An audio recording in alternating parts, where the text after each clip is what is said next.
Bonjour à tous. Je continue à vous partager des extraits du livre du pape Benoît XVI, Jésus de Nazareth. Le sermon sur la montagne, suite. Heureux les doux, ils obtiendront la terre promise.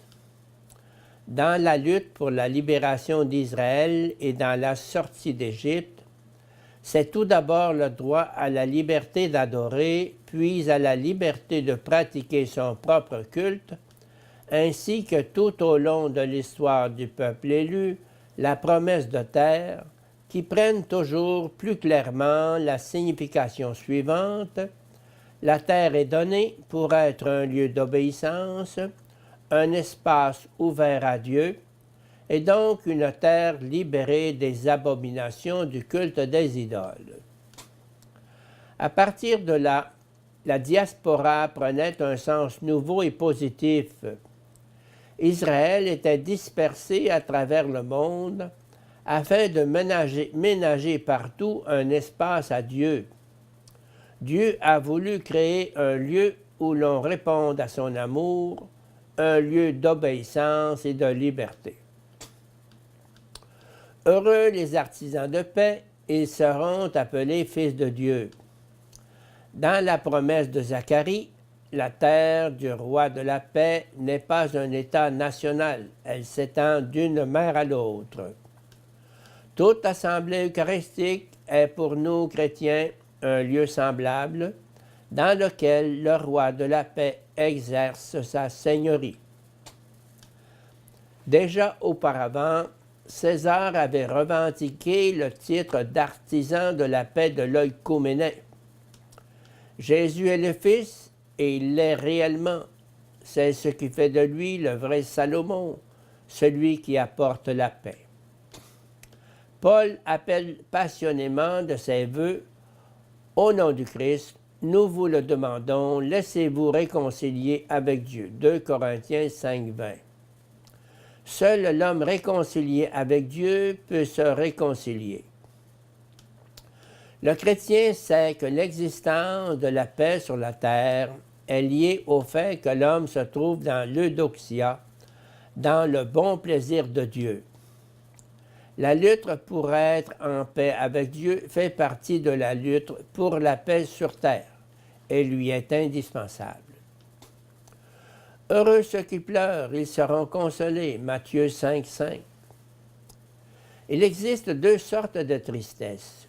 Une tristesse qui a perdu l'espérance, mais aussi la tristesse qui procède du bouleversement provoqué par la vérité et qui amène l'homme à la conversion, à la résistance au mal. Celui qui incarne la première forme de tristesse, c'est Judas. Incarnant la seconde forme de tristesse, il y a Pierre qui, sous le regard du Seigneur, verse des larmes salutaires, car elle laboure la terre de son âme. Il prend un nouveau départ et devient un homme nouveau. Ézéchiel nous livre un témoignage impressionnant. 6 hommes reçoivent la mission d'exécuter le châtiment de Jérusalem. Mais auparavant, un homme vêtu de lin doit dessiner un tau, une sorte de croix, sur le front de tous ceux qui gémissent et qui pleurent sur toutes les abominations qu'on y commet. Ézéchiel 9,4. Et ceux qui portent cette marque sont exemptés du châtiment. La tradition nous a légué une autre image de la tristesse salutaire, celle de Marie au pied de la croix, en compagnie de sa sœur, femme de Cléophas, de Marie de Magdala et de Jean. Heureux ceux qui pleurent, ils seront consolés. Heureux ceux qui sont persécutés pour la justice, le royaume des cieux est à eux. Matthieu 5, 10. Ceux qui pleurent deviennent des persécutés pour la justice. Le royaume de Dieu, être sous la protection du pouvoir de Dieu et dans la sécurité de son amour, telle est la véritable consolation. L'Église était devenue l'objet de persécution. Elle était persécutée pour la justice. Dans le langage de l'Ancienne Alliance, la justice, c'est l'expression de la fidélité à la Torah, de la fidélité à la parole de Dieu à laquelle les prophètes n'ont cessé d'exhorter. Le concept du Nouveau Testament qui correspond à celui de justice dans l'Ancien Testament est la foi. Celui qui a la foi est le juste, qui suit les voies de Dieu. Psaume 1, Jérémie 17, 5, 8. Car la foi signifie accompagner le Christ, en qui s'accomplit la loi tout entière. Par elle, nous nous unissons à la justice du Christ lui-même.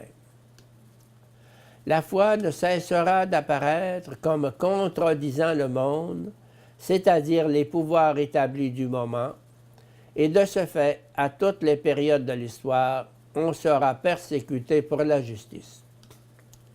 Cette parole de consolation est un encouragement adressé à l'Église persécutée de tous les temps. Dans son impuissance et ses souffrances, elle sait qu'elle se situe là où advient le royaume de Dieu.